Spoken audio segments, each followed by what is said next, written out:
A black coffee, thanks. No sugar. I'm sweet enough as it is. My name is Hannah. H-A-N-N-A-H. It's palindrome. It reads the same backwards as forwards. It doesn't work if you mirror it though, it's not quite symmetrical, but well, I mean, you get the idea. Sorry. Hannah Smith, I live at 31 Gladstone Street. Simon Smith. He works at Ernst Brothers Glass. They do windows, all kinds of glass. Simon does the more special work, mirror making, feature windows, artistic things, really beautiful things. A mobile phone? Yeah. Well, they have one for the glaziers, but it's only for work.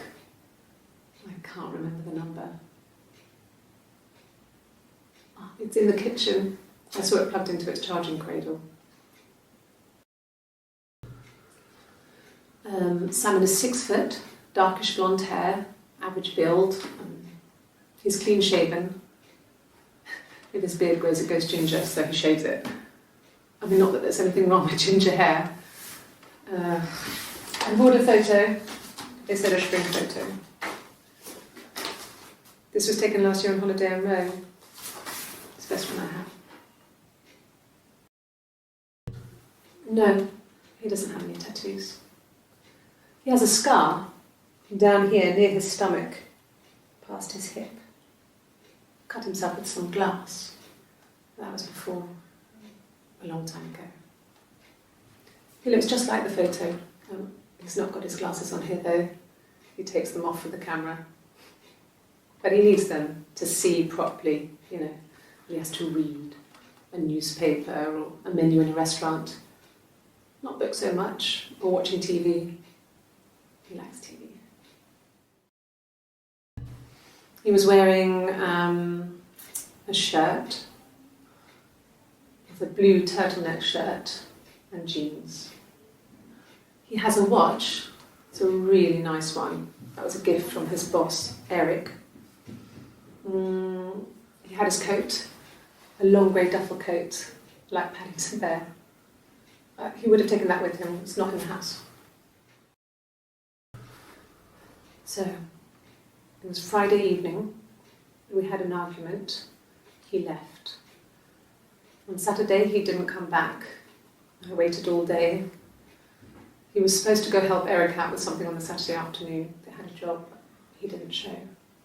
So Eric was ringing on the phone. I checked at the Rock, that's our local. They said they'd seen him on the Friday night, but not since. He still wasn't back this morning. It just isn't like him at all. Still not back by dinner time. It's getting dark again. So I decided to come and see you. His parents haven't heard anything either. It's the Rockington Arms, the Rock. It's run by a nice couple, Peter and Susan.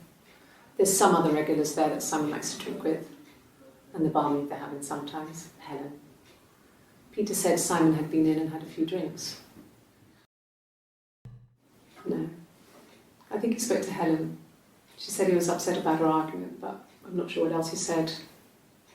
He likes Helen. He likes blondes. His married couple stuff. A stupid argument, nothing specific. No one knows how to push your buttons better than those you're close to.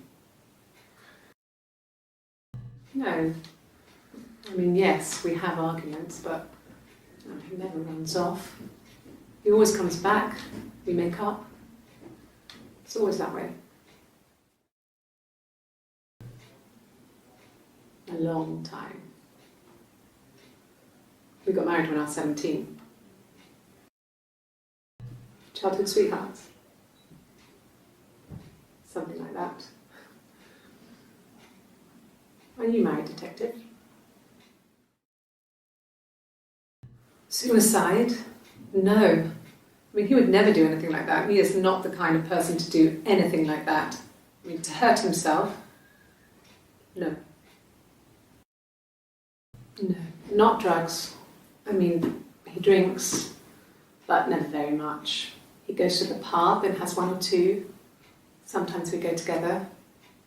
He drinks wine with food, but no, he doesn't have any kind of drinking problem.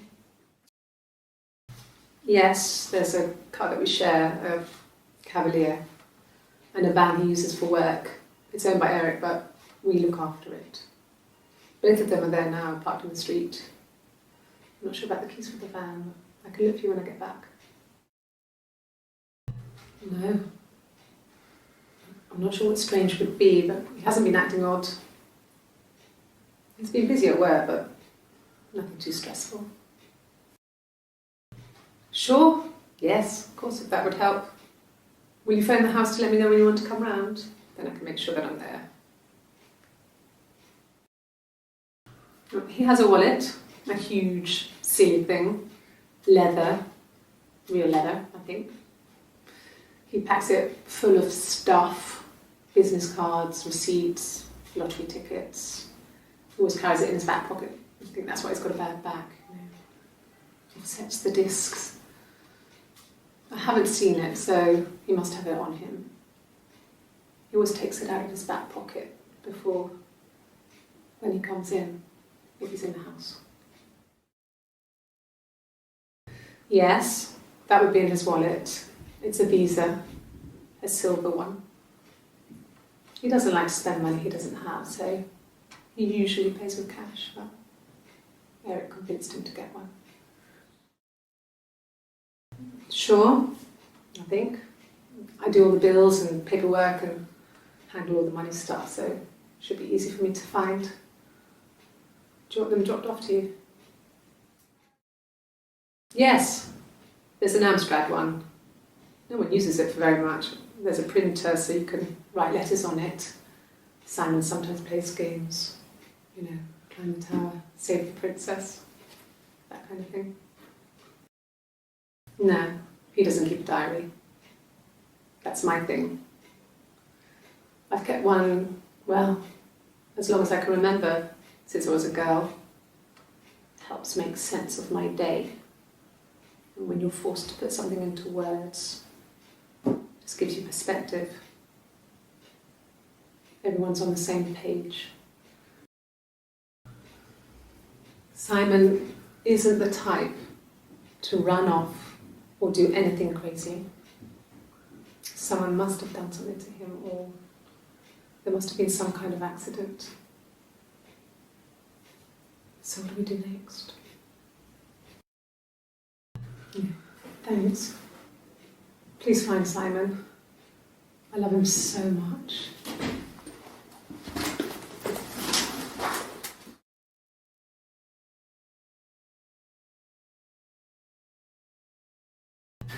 Could I have a cup of tea? I haven't been into work. I guess I've just been waiting to hear from you, hear from my husband. Bruce? Oh, yeah, no, it's nothing. I was going through the top cupboard in my kitchen and the chair slipped and I kind of hit the door with my face. It hurt like hell. Yeah. I've been round to Doug and Eleanor's and they're very worried. I feel sorry for them. Well, Eric was like an uncle to him. They were pretty close. They spend a lot of time with each other, especially when they have to go to conferences. Have you met his wife, Diane? Diane is really nice. She helps out with the glaziers, organises the Christmas party, that sort of thing. They have 2 kids, really sweet kids. She used to look out for me when I worked there. Okay, I'll try my best to remember. Yes, he left after the argument. It was about 8 o'clock. Yes, that's my birthday. Not one of the big ones, but I guess you can see that.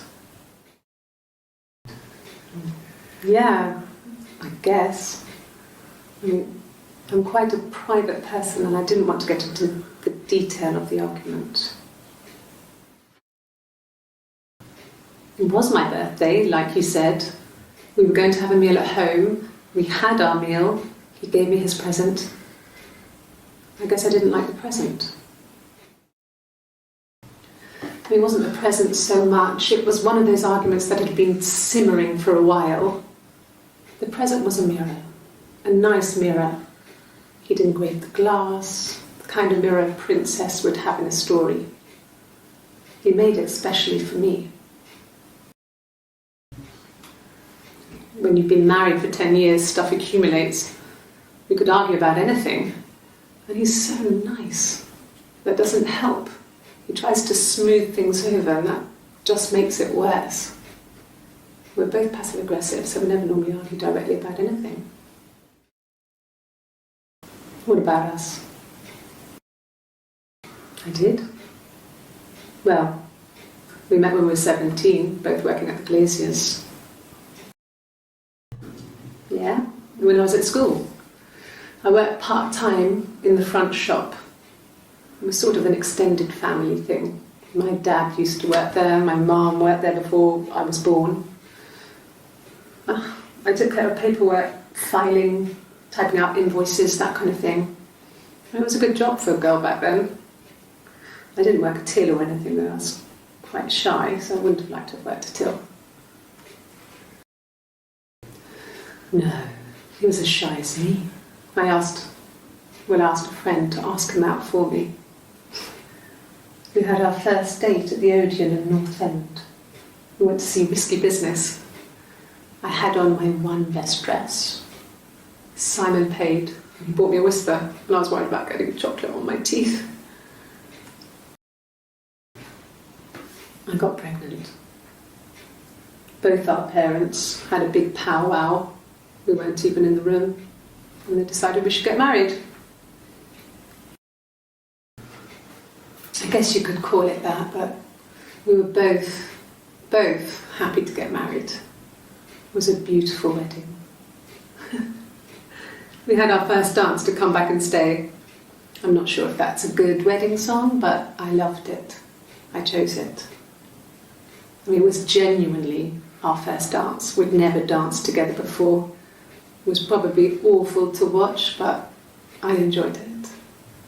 It felt like it was just me and Simon for that moment. Just the two of us. We spent the wedding night in a hotel in Brighton. It would have been too much to do more. We were saving for the baby. It was wonderful to be in a hotel, away from home, just alone together. We couldn't afford our own place. Simon dropped out of school, went full-time at the Glaziers. That was Eric's generosity. We moved in with his mum and dad. They had a spare room for us and the baby, if it came. It was a nice change, time to myself, living there for those months. No, I lost the baby. I had a miscarriage at 8 months. We carried on living at Simon's parents until, well, it was only a few months after. Then my parents died. It was the worst year of my life. A miscarriage and then my parents. At the time they said it was poison, food poisoning. I mean, I felt so guilty. If I'd still been at home, maybe I could have done something. I didn't. Yes, I inherited it from my parents, so it made sense to move back, me and Simon. Felt like going back to old ways before the pregnancy. Reminded me of being a girl, a dollhouse in the attic, old things. We didn't sleep in my parents' bedroom for a long time. We decorated it as soon as we moved in, but it was another year before we started sleeping there. I got a job to contribute, Doug knew someone and I got a job as a dinner lady at the primary school. They said it didn't matter if I could cook or not, just don't poison the kids. So you see, it's always been complicated between me and Simon. It's never just been the two of us, there's always been pressure. I mean, I don't know. Something must have happened to him on his way home. He could be hurt. I mean, why hasn't he phoned? I don't know.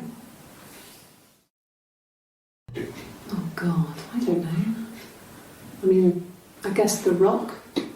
We've spoken to everyone there. Someone must have seen where he went.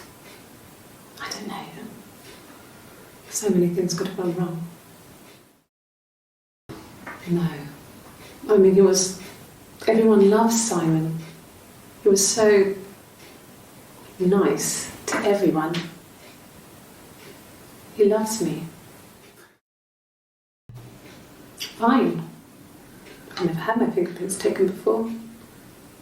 I once put my hand on the oven. Okay? I've given blood before. Do you need to take that for your records?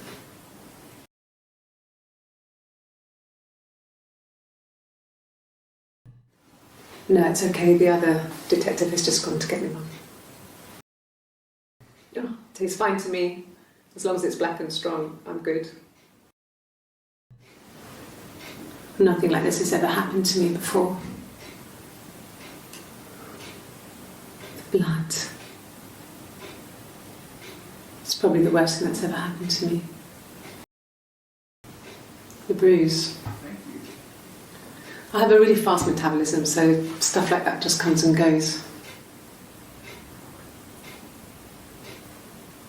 I don't know if there's much more that I can tell you that I haven't already told the other policemen.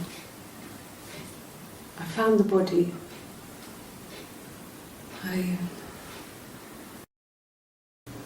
You think it's murder? I mean, clearly it's murder. What can I do to help?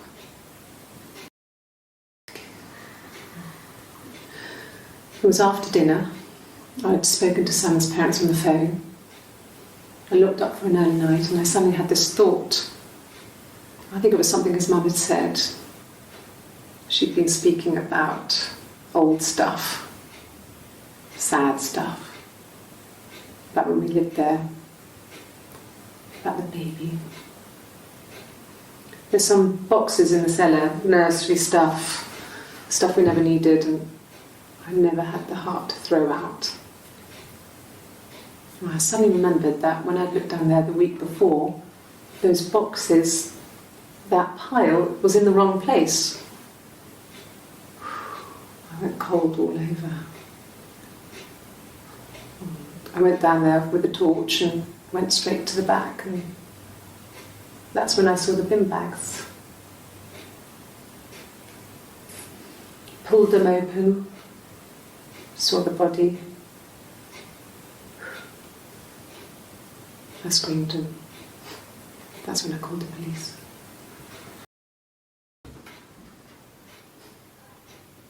His body,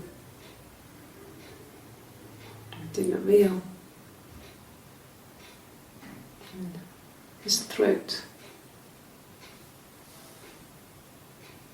it looked like his throat had been cut.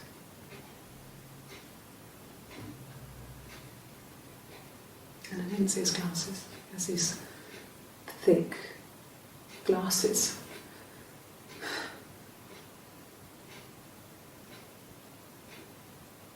He doesn't always wear it. No. The whole thing was wrong. The bags, I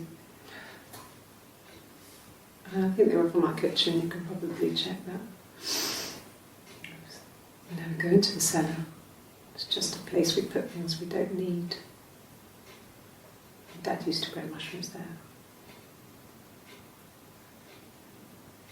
The bags were taped up. I think it was parcel tape, but I think it was ours. I wasn't in the house. I wasn't in the house all of Friday night. After the argument, after Simon left, I left too. I was upset and I wanted to get away. So I took the car. I got in the car and I drove. I just kept driving north. Just kept going, just wanted to get as far away as I could. When I finally stopped, I was all the way up in Glasgow. I was so tired. I just had to sleep.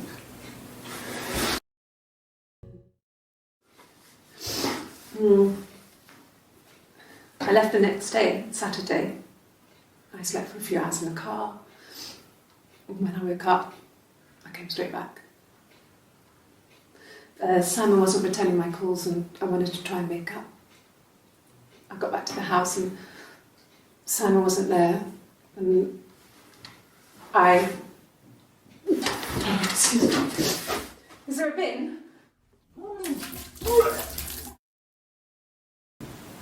Yes, I'm fine. I won't be sick again. This happens some days. I'm pregnant. It's morning sickness. No.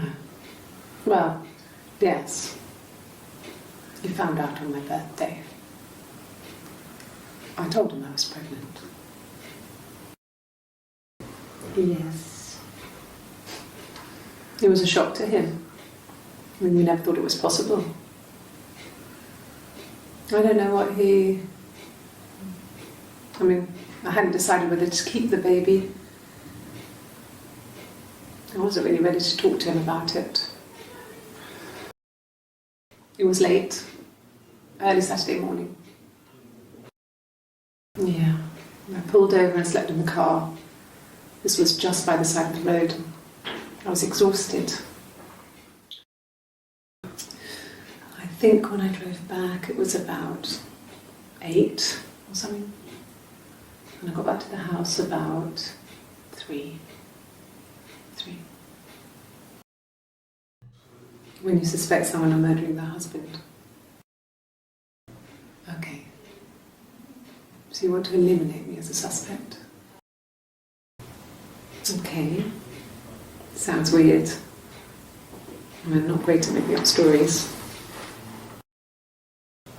Okay. There's a girl and she's staring out of the window. She's sad. She's trapped. She's here. She's looking out the window because her mother won't let her out. It's Rapunzel. The story starts when she's born. Mother Gothel, a witch, takes Rapunzel from her parents and keeps her locked up in this tower. Rapunzel gets pregnant by the prince, and Mother Gothel is furious, so she cuts off her hair and throws it. Actually, her hair's already short here, so that's already happened. So she throws her into the wilderness, and Rapunzel is reunited with the prince, who's blind. But she kills him with her tears, and so it's a happy ending. Is that too much? Sorry.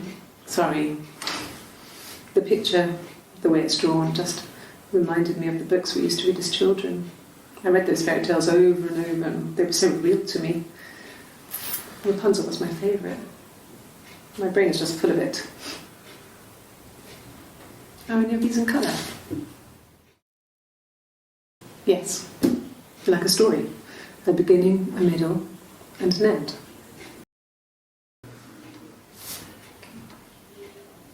Well, she has a knife.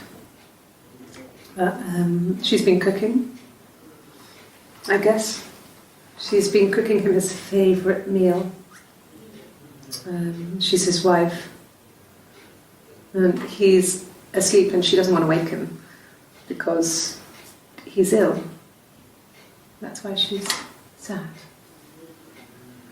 Because he's ill and he might die. It's kind of a sad story, so I'm not sure how it ends.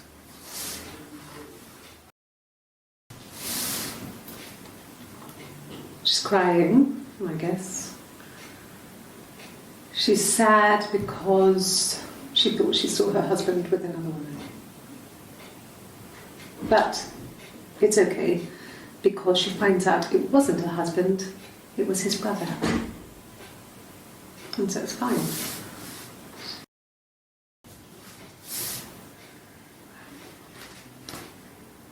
okay. She's being chased. They're trying to catch her because she did something bad. I guess she broke the rules. Or maybe they think she did something bad. Maybe it wasn't her fault. She looks scared, not guilty. Maybe it was mistaken identity. Did they catch her there? I don't know. Did I pass? Sorry, I messed it up with all that Rapunzel stuff. Do you need me to do that card again? Yes. I read a lot as a child and watched lots of TV. Then the doll's house we still have in the attic. It's kind of a fairy castle. We used to play up there and make up our own stories. From when I woke up. Okay. I woke up. Simon was already up and he made me birthday breakfast of eggs Benedict. We both had to go to work, so we saved presents till later. I got to work, had some birthday cake, children sang me happy birthday. Then I came home.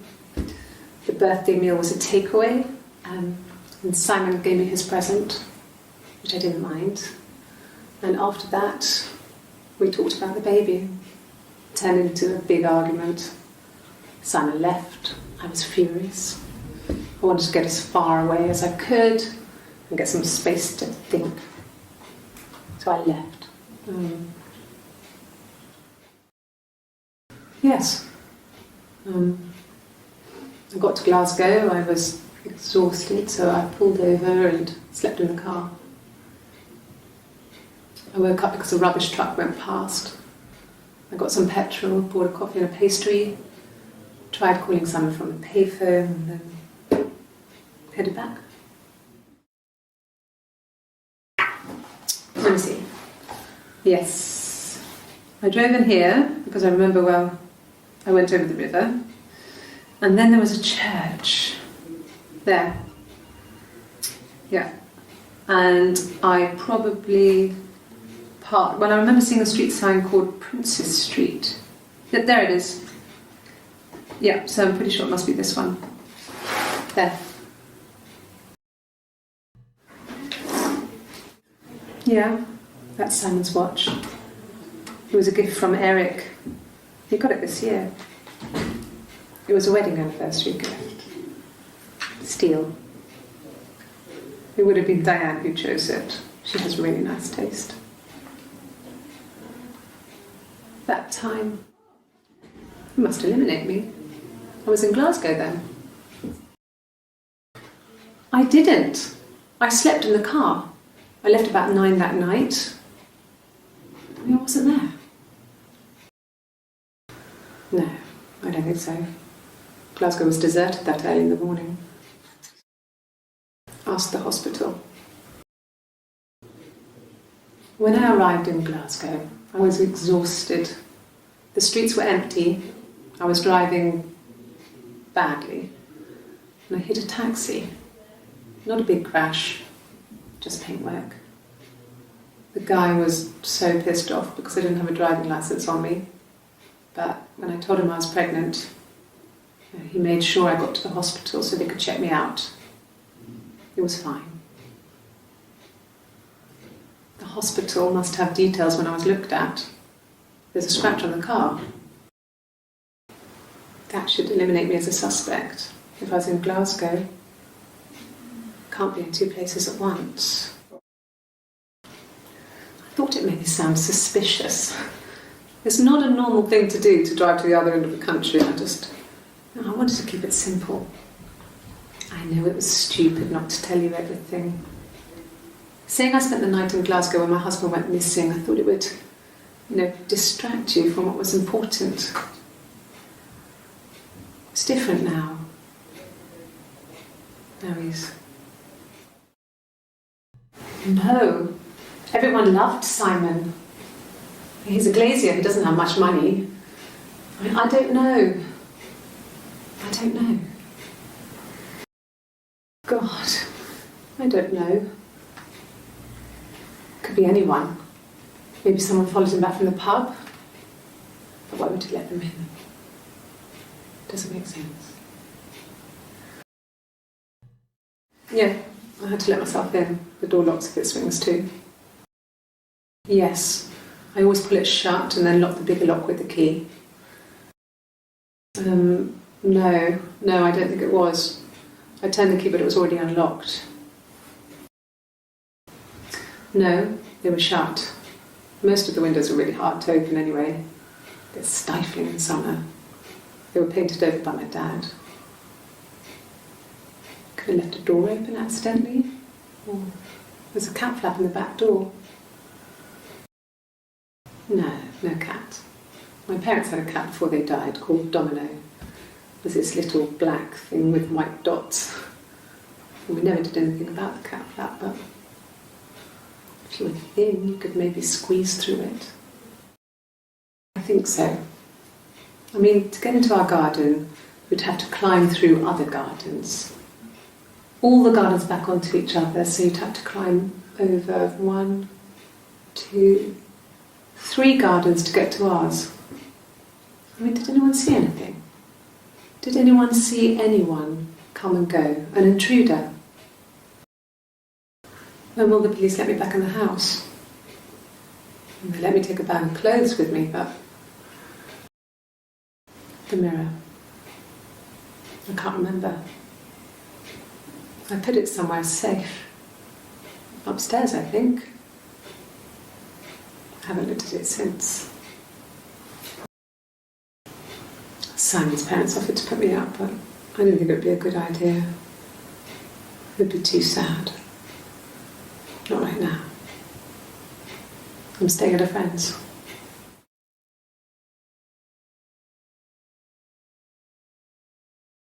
A cup of tea would be good, thanks. Just 1 sugar. Well, fine, considering. I got back into the house today, and that was weird, knowing your people have been there through my things. It's like I've been burgled. I mean, worse, obviously. I don't know. I haven't lived in the cellar yet. They sent a cleaner in. As good as new, he said. But they had to throw some stuff out. Couldn't get the blood out.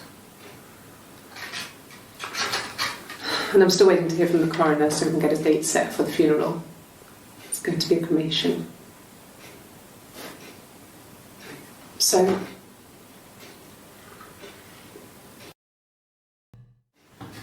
fingerprints? No one has been in the last few weeks. We had a plumber come in 3-4 weeks ago. Someone sang with you from the rock. In the bedroom. I hoover, I dust every week. Maybe less. I once asked Eleanor how often I should dust, and she said, if people ask, tell them you do it once a week, but every few weeks is okay. I think she was just trying to make me feel better. I mean, when I was there, she was hoovering every day. Ran an ordered house. You know how that generation is, putting on a brave front.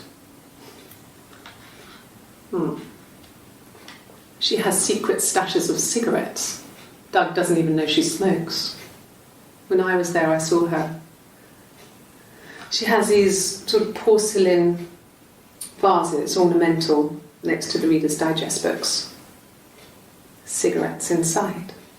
And she still has them. I mean, last time I was there, I looked in a vase. There was a fresh pack. I mean, all those years of marriage, and she still has a secret like that.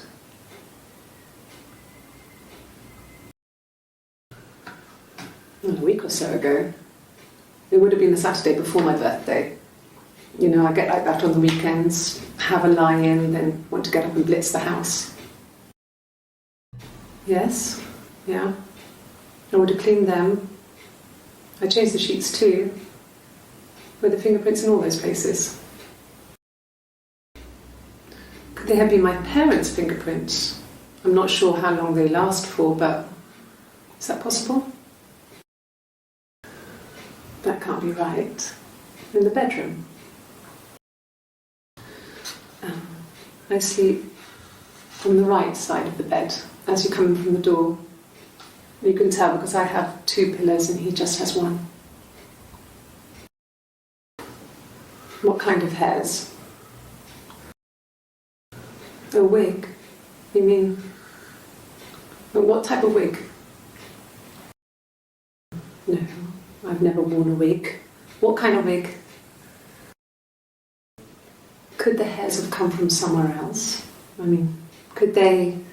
We have a lot of dolls in the attic. There's a Rapunzel doll with long blonde hair. Could they have come from there? Okay.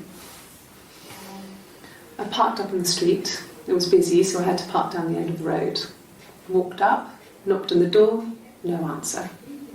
I took my keys out of my bag and unlocked the door. The main lock was unlocked. You can tell because the key doesn't turn when you try to turn it to the left. I walked in. Simon's coat wasn't on the peg. I couldn't see his shoes in the shoe rack. I shouted out. I walked straight into the kitchen because he usually sits in there to have a cup of tea and read his paper. But he wasn't there. I touched the kettle. It was cold. I looked quickly in the living room. Nothing. So I walked upstairs to the bedroom and he wasn't there. I didn't search for him because it was pretty clear he wasn't there. I had a shower. The phone rang whilst I was in the shower. I didn't answer it. I think it was Eric. Then I was just exhausted. So I lay down on the bed and I fell asleep, though I didn't mean to. I woke up a couple of hours later and I was surprised to see no one in the bed next to me. And then I remembered where I was and what had happened. That's when Eric called again. This time I spoke to him. Then I called Doug and Eleanor. And then I decided to come and see you. That enough?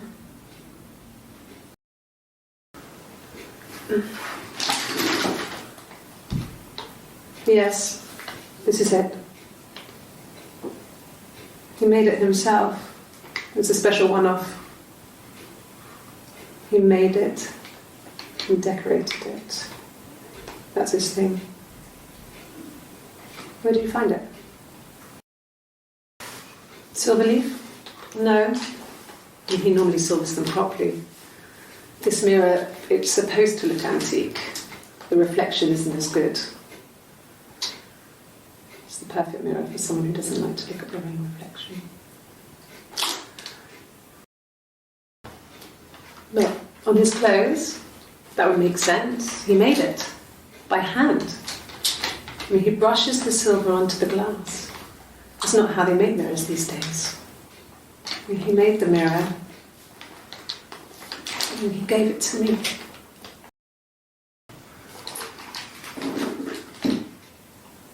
On his throat. How? An affair. Simon wasn't having an affair. No. Simon wasn't seeing another woman. Good. Happy. I mean, ups and downs like any couple, I guess, but we've been married for over 10 years. I don't know if anyone really changes. You just become more yourself. Simon was my prince, and that hasn't changed. Really? You're going to ask me about my sex life? I mean, isn't that private? Are you married? How is your sex life? Well, there you go. How many kids? So, our sex life is probably fairly average for a couple after 10 years of marriage. No, I have never been unfaithful. I've never cheated on Simon.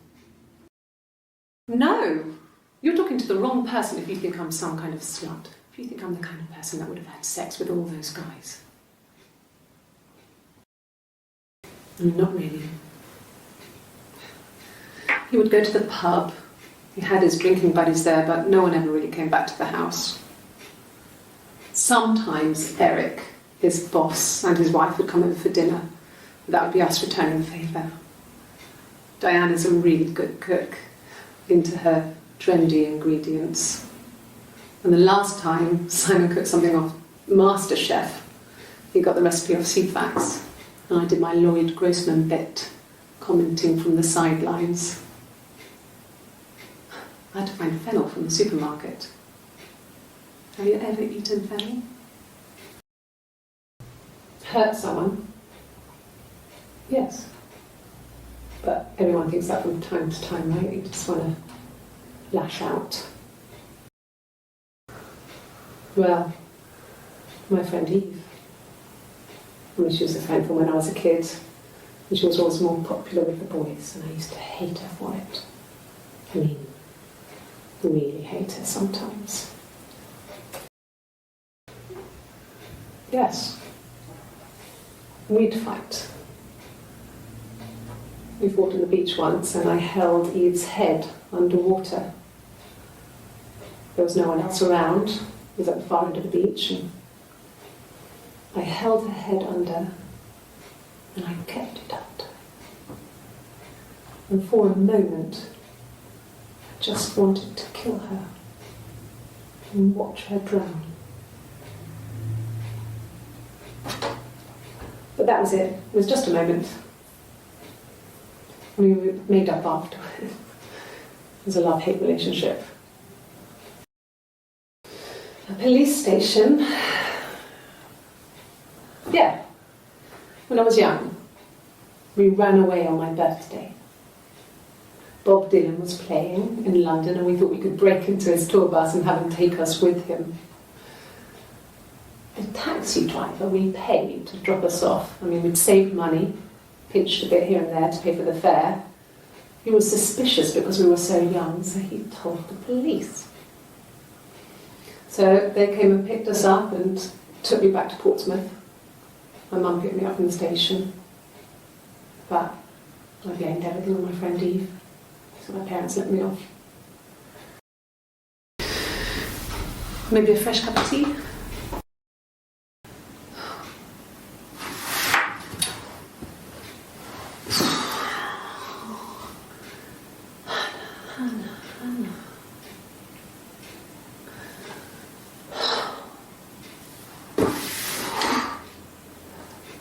What are you doing talking about Eve?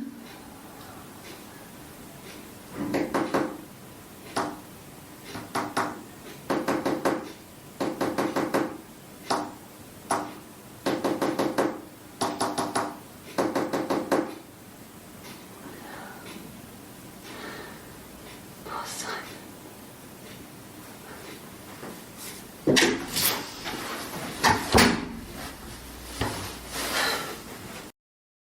Just the one sugar. Thanks. Is that kind of recording? No. 1984 was an awful year in the end. We were living at Doug and Eleanor's. I lost the baby at the end of spring, and my parents died in the summer. It was a hot summer, a heat wave. So when they discovered the bodies, it was just awful. Because of the circumstances, them dying together like that, they brought in a lot of police. A forensic entomologist. I had to look that up. It was because of the heat. It was just awful. They said it was food poisoning. There was something in the food they ate. My dad liked to pick mushrooms, grow them too. They said it was the mushrooms. It was hard to believe. Death caps. They have a skirt around the cap. My dad taught me that. But, I mean, the police had no reason to think it was suspicious. They lived alone. And no one had any reason to hurt them.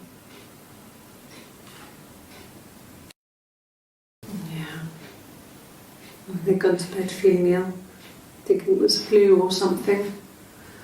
The neighbour called me. I had to use my key to let them in. We found them dead in their bed. And they'd been there for days. No one had noticed. Just awful. It was so soon after my miscarriage, the worst year of my life. I'd been so happy to get married, and after that it was just like, fuck.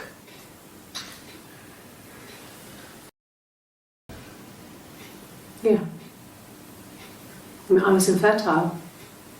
Thought I was. They told me I was infertile after the miscarriage because of complications. I would have been a good mother. I was young, but I would have been a good mother. She was a girl, by the way, the baby. We were going to call her Sarah. Simon wanted to call her Ava after his nana, but I didn't want her to have a symmetrical name. It's all that matters, really, the baby. Simon's dead, but the baby, that's how he will live on. Our baby. No, Simon didn't play guitar. He wasn't very musical. He liked to listen, but he was tone deaf. Yes. Yeah, it's my guitar.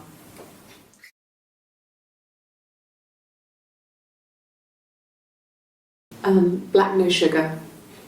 Thanks. Okay. I parked up on the street. It was busy, so I parked down the end of the road. I walked up to the house, I knocked on the door, no answer. I took my keys out of my bag, unlocked the door. The main lock was unlocked. I could tell because the key wouldn't turn when I tried to turn it to the left. I walked in. Simon's coat wasn't on the peg. I couldn't see his shoes on the shoe rack. I shouted out for him. I walked straight into the kitchen. He usually sits in there to have a cup of tea and read his paper. He wasn't there. I touched the kettle. It was cold. I looked quickly into the living room. Nothing. I walked upstairs to the bedroom. He wasn't there. I didn't search for him because it was pretty clear he wasn't there. Then I had a shower. Whilst I was in the shower, the phone rang. I think it was Eric, his boss. I didn't answer it. Then I came out and I was just exhausted. So I lay down on the bed and I fell asleep, but I didn't mean to. I woke up a couple of hours later and I was surprised to see no one in the bed next to me. And then I remembered where I was and what had happened. That's when Eric called again. I spoke to him. Then I called Simon's parents.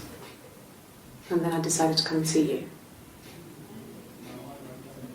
That enough? Yes. I speak with Eleanor at least once a day. Not that there's anything much to say. It's more just...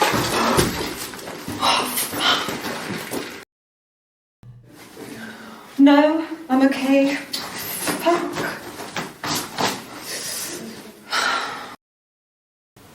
Oh, my tattoo. I got it to express my individuality. It's an apple and a snake.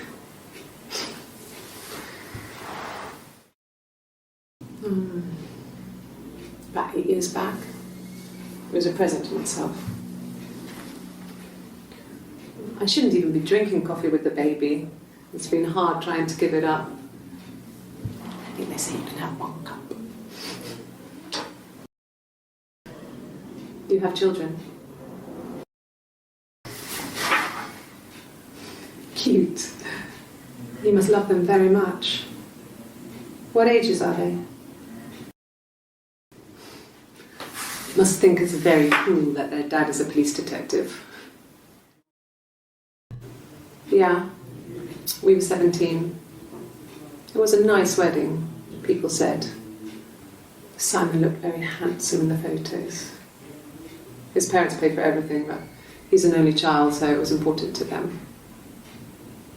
It was what they called a shotgun wedding, but if you looked at the photos, you couldn't tell. The dress was beautiful. It looked like Princess Diana's. The train wasn't quite as long, though. There's a great photo of the bridesmaid helping to carry it out of the car.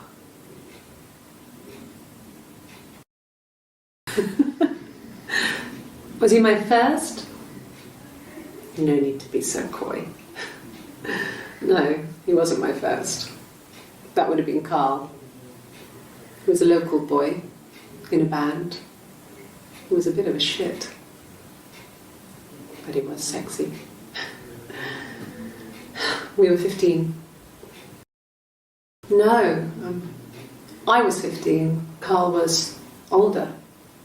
17, I think. I was really into him, regardless of how he actually behaved. Lots of drunken teenage sex. We did it in a church once. It was stupid. So he got tired of us and we split up after about 6 months. It was sad, but those early experiences, they help you realise who's really important to you, you know? Family. Family. So, Carl fucked off, and then there were other boys here and there, and then Simon. And the Glaziers. I worked there some weekends, and Simon had a part-time job there too. That was Eric's generosity. He was always good at helping out other people's children. Simon was quiet, more thoughtful than the other boys. Even then, he had a sense of craftsmanship. Wasn't always rushing stuff. Boys that age are just running around like headless chickens most of the time. You know? Plus, he had that look. He looked like a fairy tale prince from one of my books.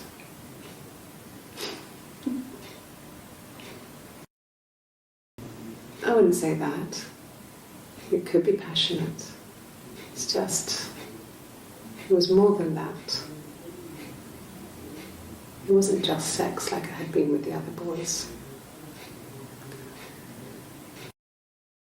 Have I ever cheated on Simon? You asked that question yesterday. Simon was very moral about that sort of thing. He wouldn't just walk out there and sleep with anyone. He wasn't that kind of guy. He took his marriage very seriously. Simon never cheated on me. He was devoted to me, and I was devoted to him. Nothing in life is easy. We were good to each other. Life isn't a fairy tale. You do what you can. You're reaching here. Oh, I don't know why. No, I've never cheated on anyone. I've never taken anything from anyone. Simon's dead. But I have my baby to care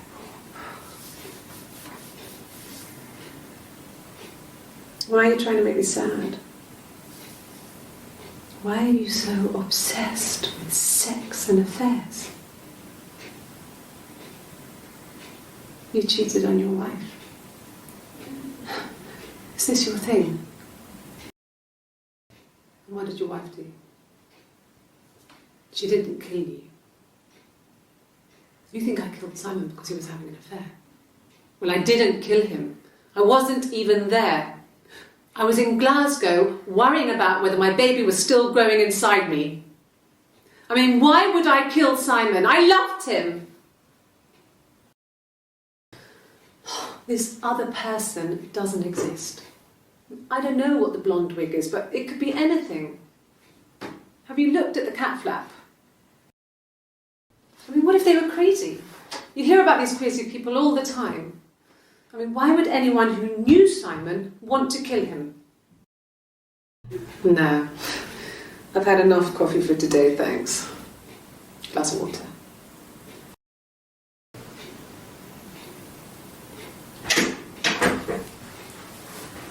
Is that camera recording? If you put me on You've Been Framed, I want the money. Yeah? That's me. But February, and that was months ago. What's that got to do with Simon's murder? Well, I don't know. I probably had to pop out and get something, that's why I was speeding. And that wouldn't have been noted on my timesheet. But I really can't remember back to February. Well, I remember the ticket, of course. I paid it without telling Simon. Didn't want to get told off. And they put points on the licence. Like I said, I think I was popping out to get something, ran out of something, had to grab something. I sometimes drive too fast. If you want, you can arrest me for that. You must be desperate for leads if you're getting hung up over 6-month-old speeding tickets.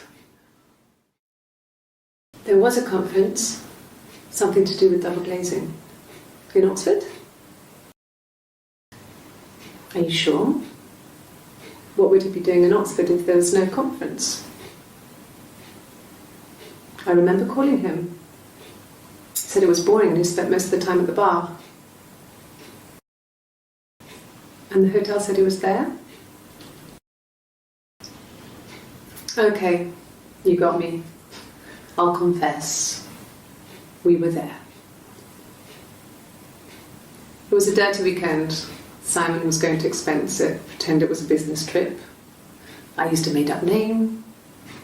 We stayed at the hotel, had room service, didn't leave the room, had a great view of the river, and you could hear the church bells. Like you said, it was very romantic. It was supposed to be a secret. Just because Simon is dead doesn't mean I have to give up all his secrets.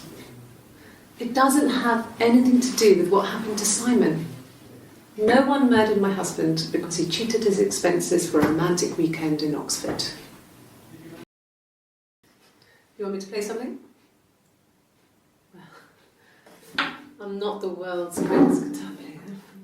Okay? Probably needs tuning.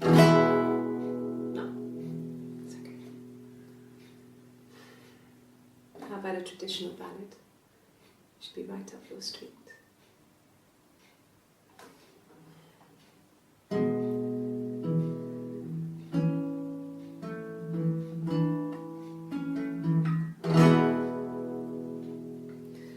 There were two sisters came walking by the sea. Oh, the wind and the eldest one pushed the other one in. Oh, the dreadful wind and rain. See, they both had a love for the captain's son. Oh, the wind and the rain. But he only cared for the youngest one. Oh, the dreadful wind. The eldest envied her sister fair. Oh, the wind and the rain, with a pretty little face and her long blonde hair. Oh, the dreadful wind and rain. So she pushed her in and held her down. Oh, the wind and the rain watched her as she slowly drowned. Oh, the dreadful wind and rain. Oh, she floated up and she floated down. Oh, the wind and the rain floated till a ship came by. Oh, the dreadful wind and rain. Out comes the captain's son. Oh, the wind and the rain. The deer here swims in the swan. Oh, the dreadful wind and rain. And then it gets really weird, so I think that's a good place to stop. Really? Okay. Here's the rest. Oh, they laid a body on the dock to dry. Oh, the wind and the rain, till a fiddler with a fiddle came walking by. Oh, the dreadful wind and rain. And he made a fiddle bow of her long hair. Oh, the wind and the rain. Yes, he made a fiddle bow of her long blonde hair. Oh, the dreadful wind and rain. And he made fiddle pegs of her finger bows. Oh, the wind and the rain. Yes, he made fiddle pegs from her finger bows. Oh, the dreadful wind and rain. And he made a fiddle out of her breastbone. Oh, the wind and rain. The sound could pierce a heart of stone. Oh, the dreadful wind and rain. But the only tune that the fiddle could play was, oh, the wind and the rain. Yes, the only tune that the fiddle could play was, oh, the dreadful wind and rain.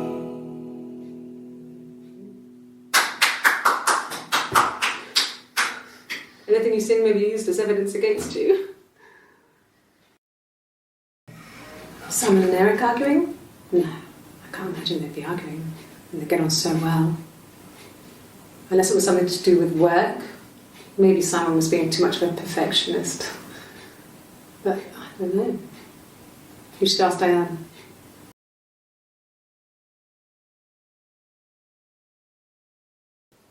Coffee, I guess. Milk and sugar.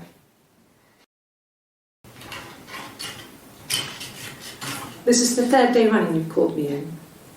I speak to Doug and Eleanor every day. And they say you've been asking a lot of questions. About me. Should I be worried? Am I a suspect? I don't see how it's hard. We've established I was in Glasgow when he was killed. You've spoken with the hospital. Rehearsed.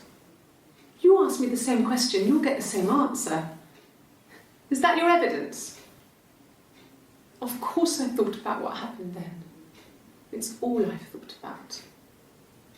My husband is dead. Twins? Really? Are you really asking me that question? Are you out of your mind? Twins? Really? Go on then. Take the cup. Run your fingerprints. They'll match. Fucking do it. For fuck's sake. Can I leave? Are you going to arrest me? No. They'd laugh you out of the building. A lawyer would make mincemeat of you. Are you arresting me? No. Fuck off. Open this door.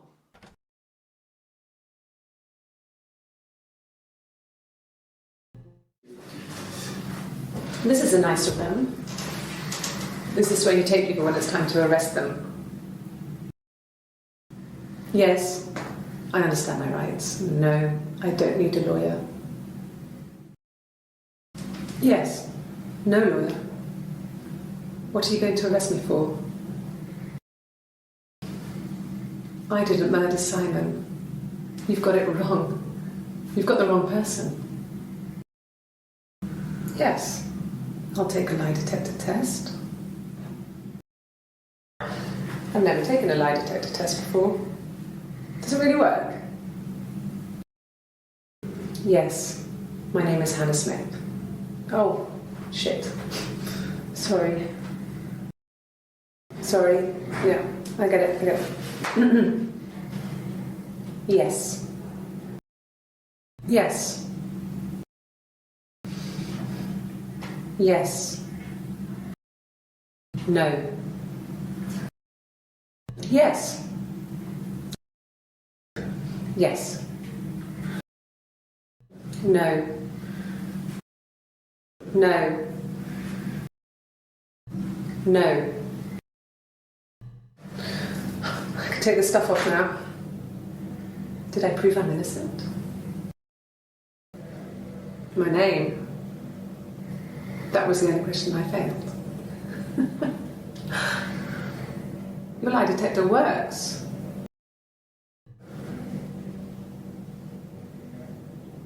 My mother called me Eve. Well, she wasn't my real mother, but she raised me. Do you want to hear the story? It's a real-life fairy tale.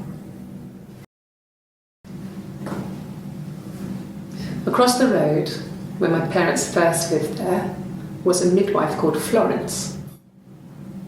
When Hannah was born, I was born at the same time. The midwife was there to help. I'd been throttled by the cord, probably wrapped around my neck by Hannah. The midwife told my mother I was dead. But I wasn't. She wrote all this stuff in a diary. Amazing what people will admit to on paper. Florence took me home with her. Mother hadn't been expecting twins and had a healthy baby. I guess she was just happy for Florence to clean up. Take away the evidence that this was anything but a happy occasion. Florence raised me in her home. I never left it. She kept me out of sight. It wasn't odd for people to see a midwife with a baby, carrying in supplies, washing nappies, that sort of thing. I never knew any different. I grew up looking out of my window and seeing her across the road. I thought it was like a reflection in the mirror. She was me. Yes. The first time we saw each other, it was strange. We both realised at the same moment, I think. We must have seen each other before, but there was this instant when we first realised it wasn't a reflection. The reflection was staring back. I think I was 5. It was my birthday. My reflection was wearing a party hat and waving. I knew what party hats were from books. And it suddenly occurred to me, today must be my birthday. I waved back and we just spent ages waving at each other and copying each other's movements. Mother wanted me to grow my hair long, but I kept cutting it myself. I wanted to look like my reflection. She always had short hair when she was little. Mother would hide the scissors, but I would find a way. Cut it with a bread knife, something like that. My reflection would always leave her house and go on adventures, but I never could. Mother taught me at home, and I had books and TV. Oh, TV was magical, but it was only on when it wanted to be, so I spent a lot of time reading books. Fairy tales. Stories about lost princesses, evil witches, magical mirrors and lost children. So you see, even before I knew the truth, I'd found it in those stories. Florence was a warm, kind person, but she was broken, I guess. When I found her diary, I also found a biscuit tin with other stuff in it, older papers, letters, that kind of thing. Her story wasn't there. I never really spoke to her about it. I was far too young to really understand, I guess. I just put it together later, once I was older. She had loved children, planned to have a large family, but her husband died in the war. And that was back when you married for life. She never felt like she could marry again. Isn't that strange? She was a widow from her 20s. But, I mean, I guess it was different then. You know, you married for life and she felt she could never marry again. I guess it was harder, a war widow. One of the dead. I don't know, maybe there was more to it than that. I don't really know. No, it was just me and her. Eve was the name they were going to call their first child. They talked about it and were going to try when he came back. Florence's family had a history of firstborn girls, so they were convinced it was going to be a girl. It's hard to know if this is all true. These are stories I remember that I read when I was a child. Maybe I misread, maybe I misunderstood. Sometimes it's hard to remember what happened last week.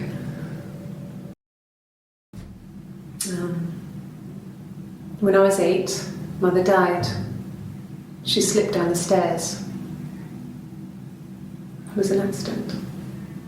I had read a diary at that point and I knew she wasn't my real mother. So I burned the diary that day and I left. Walked out and across the street. I wanted to see my reflection. I thought that if I touched her, something would happen.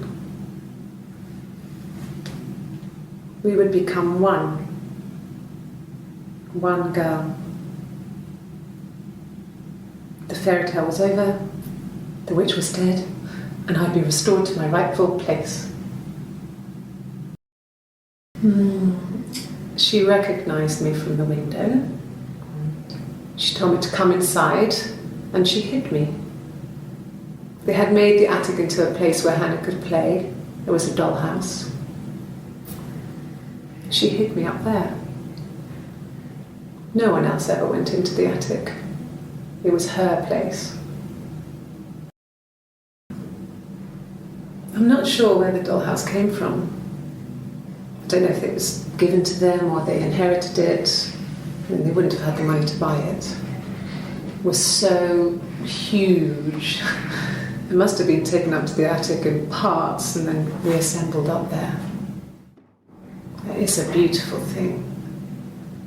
Wallpaper to scale, little furniture, the lights work, mirrors, beds, big duvets and pillows.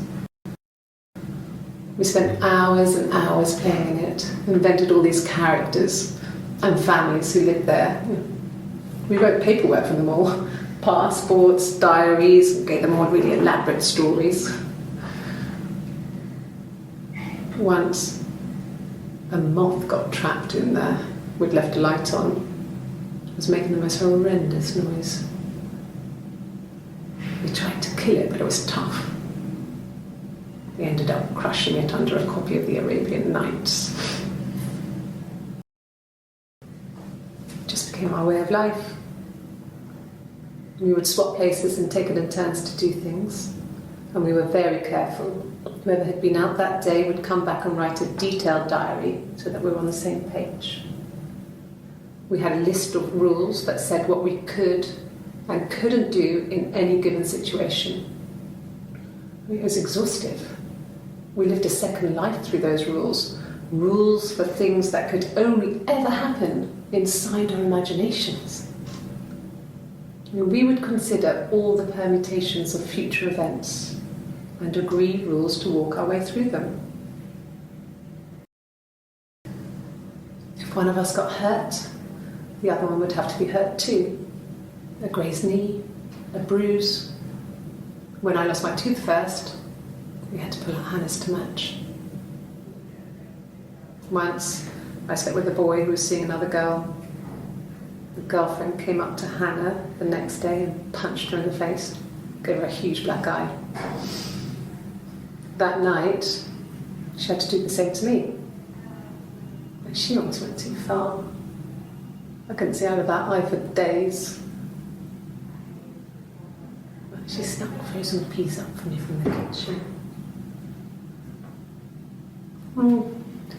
So much of our bodies were synchronised anyway. We started our period on the same day. All our childhood diseases, stomach bugs, nits. Mum and Dad had never had any reason to notice. They were always busy. If Hannah was eating a lot, they didn't mind. She didn't put on any weight. That girl has a healthy appetite. If they heard us talking in the attic, they just thought it was Hannah playing one of her games, and that Eve was our imaginary friend. Once, she was already up and dressed and ready to go to school, and I snuck down for a piss. Mum saw me in my underwear, she went mad. "Get dressed this instant!" So I ducked into our bedroom, and seconds later, out came Hannah, dressed and ready. Mum was amazed.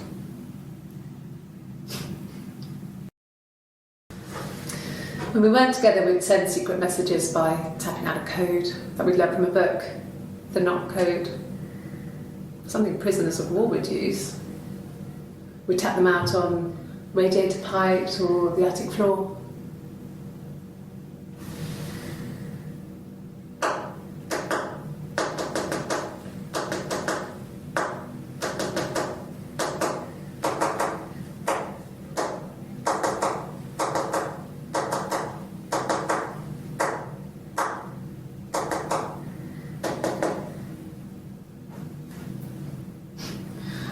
Dad thought we had mice, but they couldn't find any.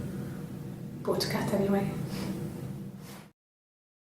We loved our cat, Domino. He had this little bell around his neck to stop him from killing birds in the garden. And we used to write each other notes and put them in the bell, and we could send them to each other. Mum found some of the notes once, and she thought I was just writing to myself because our handwriting was identical. And we had our own words for things, so she didn't quite understand them anyway. We were obsessed with fairy tales. Not just the pretty ones, but the traditional ones. They were dark and real, bizarre and violent. Felt like life. We had this huge old book that I think Mum must have bought from a library sale. The illustrations had thin tracing paper over them to protect them. They were in colour, shiny plates. At the front of the book was an index of illustrations. We read that more than the actual stories. We'd read aloud the captions and flip between the pictures. There was something intimate about peeling back the tracing paper and dressing the pictures. Rapunzel's hair is cut. The eagle plucks out his heart. The princess pricks her finger. There were always princes and princesses. They were the special people, more important than the other characters in their stories. We knew we were like that.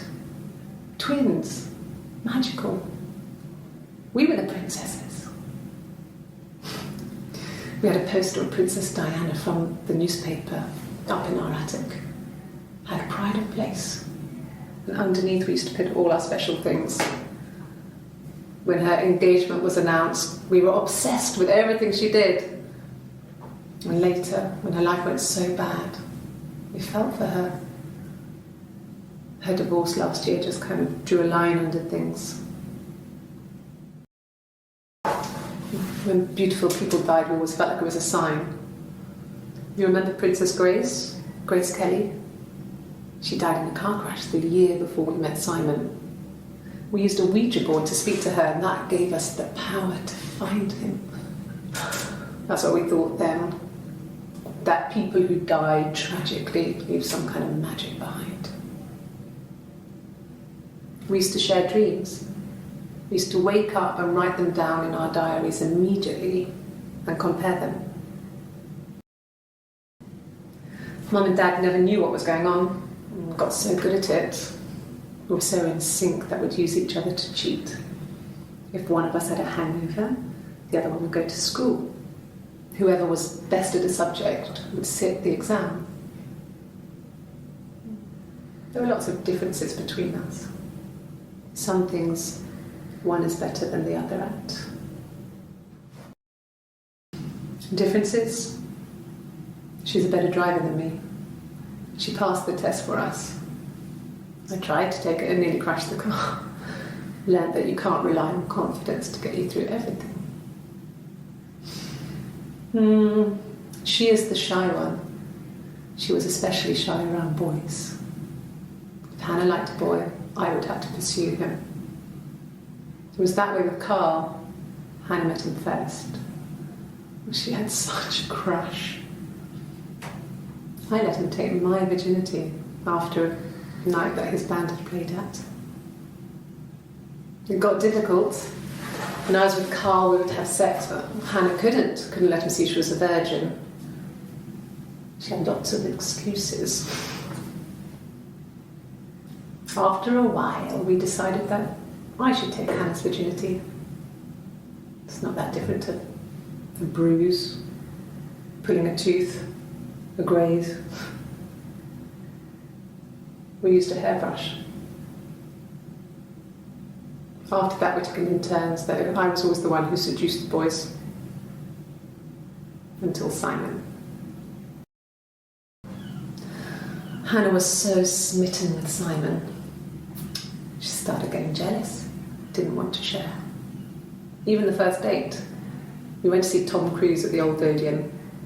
We both went, kept changing places in the toilet. We only had one best dress, so we had to keep swapping clothes. Must have thought we had terrible bladder problems.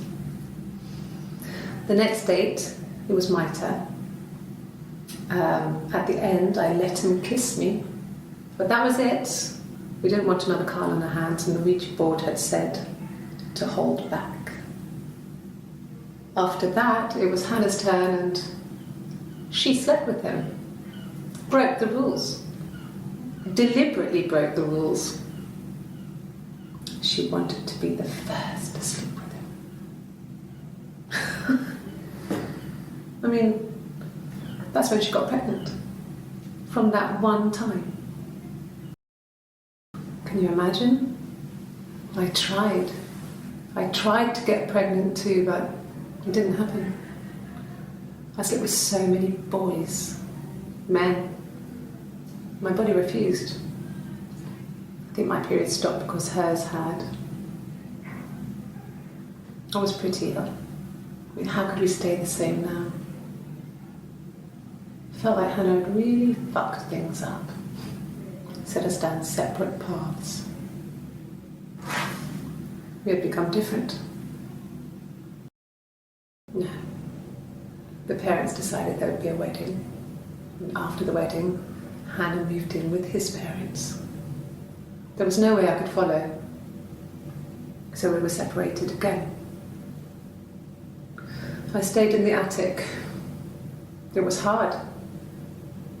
It was like I suddenly didn't exist. I would sneak out, but in case anyone recognised me, I started wearing a wig. Hannah and I would meet up in the park. I was trying to get pregnant. But I couldn't. I mean, I couldn't do it with anyone we knew, so it was sex with strangers.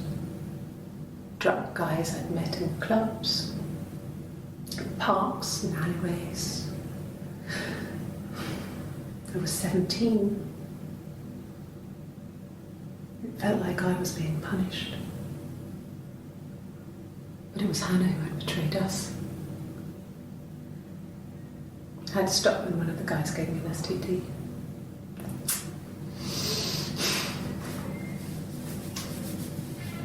When we met up, it was disturbing. For the first time, my reflection, she didn't look like me. She was fatter, flushed. If anything, I was getting skinnier.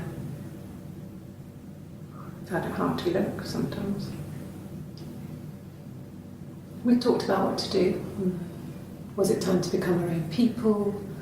I mean, that seemed like the right thing to do, but neither of us wanted it. We agreed that her and Simon would get their own place as soon as possible, and then I could move in. And that was the plan.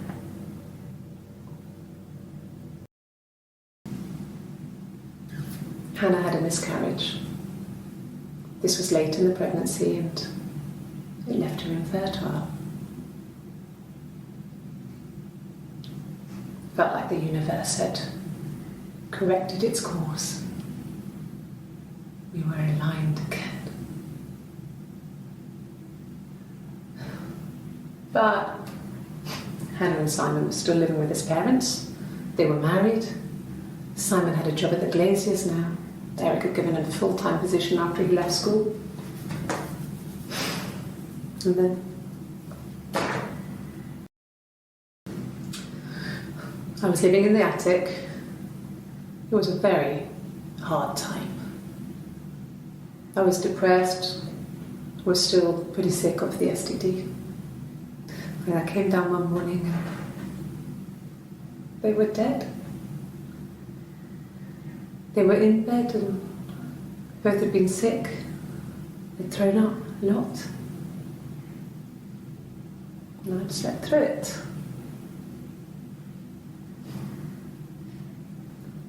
The police said it was the mushrooms they ate. Dad was a mushroom expert. I mean, he used to take us picking with him and he taught us how to recognise them. There's no way he would have picked death caps.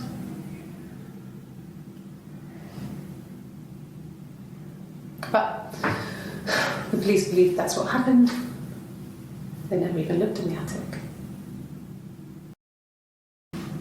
Yes, it was a cremation for the best. We both wore black and had veils, so it was easy. And after the funeral, everyone came back to the house. Hannah served up sandwiches and I stayed out of sight. The legal stuff was completed very quickly. Hannah moved back in with Simon. Eric gave Simon the week off to help with the move. He decorated, modernised wallpaper, curtains. Hannah insists the attic be left as it was, dollhouse and all. Simon never went up there. It lasted about 6 months. I tried to carry on, but everything was different. Hannah insisted I not pretend to be her around Simon, let alone sleep with him. We didn't share him like the others. The rules had changed. Me living in the attic had become weird in a way it hadn't been before. So I moved out. Got a small bed set. Got my tattoo to mark the occasion. I was singing in a bar in the evenings, so I had some money, enough money to cover my rent. And I've been doing something similar ever since. I haven't put down any roots. I don't exist.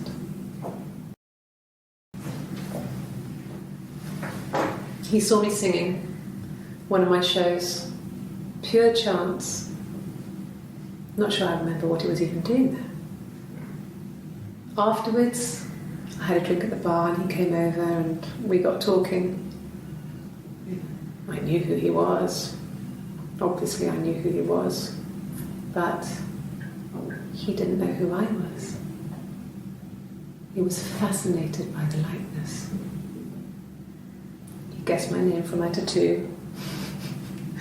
Told me it was a palindrome, like that would impress me. I enjoyed talking to him.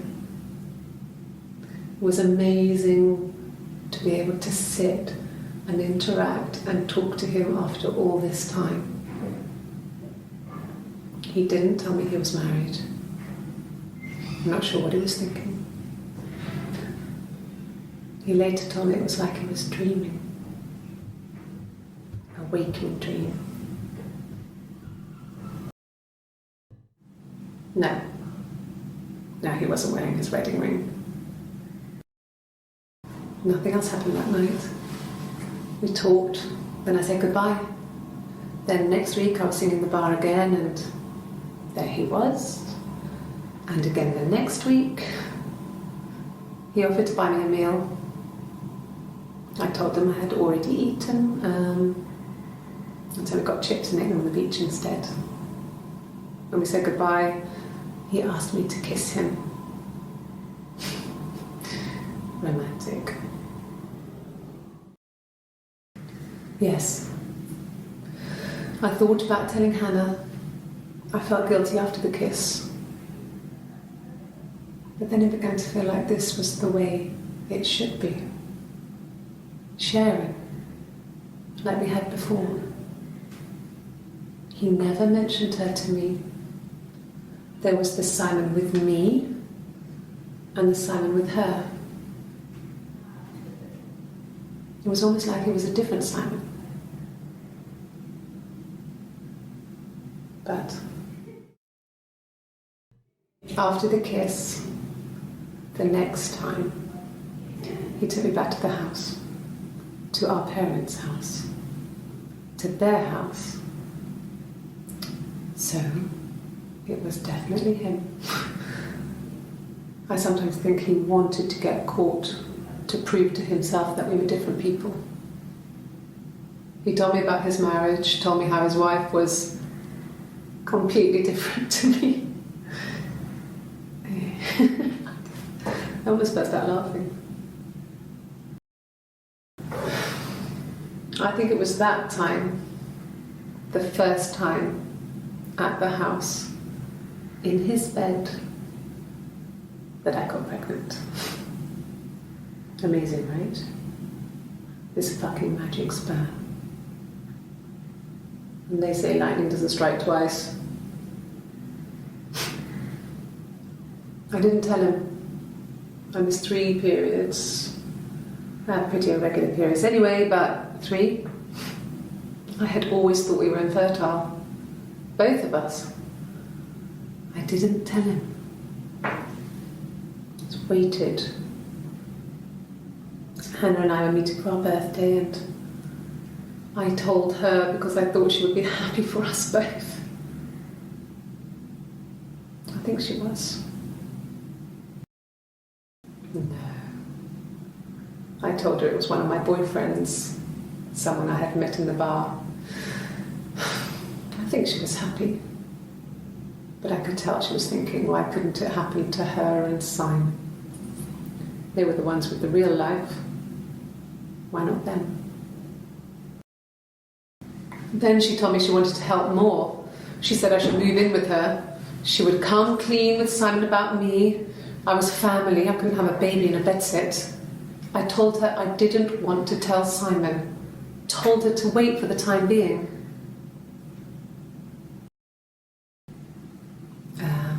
When she went home, Simon had a birthday tea waiting. Afterwards, she told Simon about me, told him I was pregnant.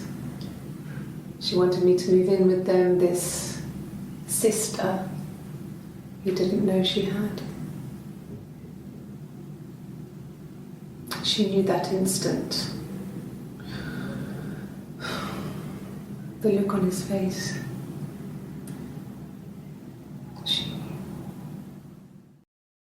She sent him out the house, kicked him out, called me up, crying, and I went round. I guess I had a feeling I could hear something was wrong in her voice, but I wasn't sure what it was. She called me sister on the phone. She never calls me that. This was about 9. I went round and she was waiting for me. She was furious and so angry, the kind of anger you can only have towards yourself. We screamed at each other, argued, cried, we fought. I hit her back, left a bruise. I had my wig on from performing, she tore it off. Eventually, we grew tired of fighting and I left. It's like I told you before, I drove. I took the car and drove. I don't have my own car, but I have a spare set of keys. I just drove north. I wanted to think, put some space between me and them. Everything I told you before is true. I stopped at Glasgow. I was tired, exhausted. I pulled out and I hit a car. My car was okay, but I was worried about the baby, so I went to A&E to get the okay. Everything was fine. Slept in the car. When I woke, I tried to call Hannah from a payphone. She wasn't answering. And then I decided to drive back. I had decided that she was more important to me than Simon. Like I said before, it was 3, something like that. I walked in, saw Simon. He was on the floor of the living room. His throat had been cut. There was a lot of blood.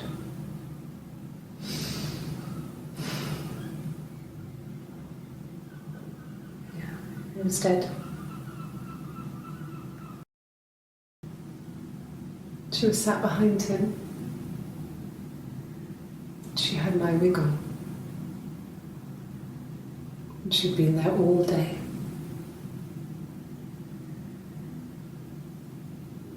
And she had blood on her.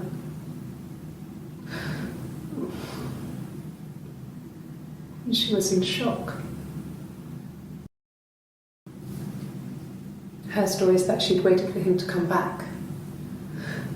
She put on my wig, some of my clothes, pretended to be me. They talked. She'd enjoyed being me.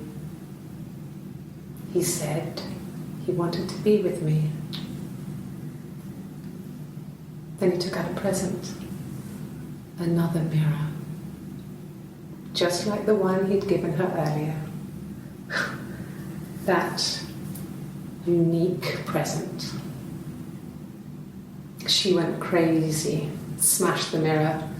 They argued, screamed. He hit her. So she grabbed a piece of the mirror and just swung it round. She cut his throat clean open. She'd only meant to scare him off. It happened very quickly. We hardly had to talk to each other. We agreed almost silently. The baby was what mattered. We'd help each other. We cleaned up. We bagged up the broken mirror, her clothes. They're gone. We took him down to the cellar. We knew we had an alibi, and we wanted the body to be found later. We wanted to have suspicion on us, so we could then disprove it, rather than have it linger. Better to keep the body in the house than risk being seen with it. The watch, that was my touch, to make sure the alibi stuck. My sister is gone. And she's never coming back. Can you arrest someone who doesn't exist? I'd like to speak to a lawyer now. Please. You have no murder weapon. You have nothing. And all these stories we've been telling each other, just that. Stories.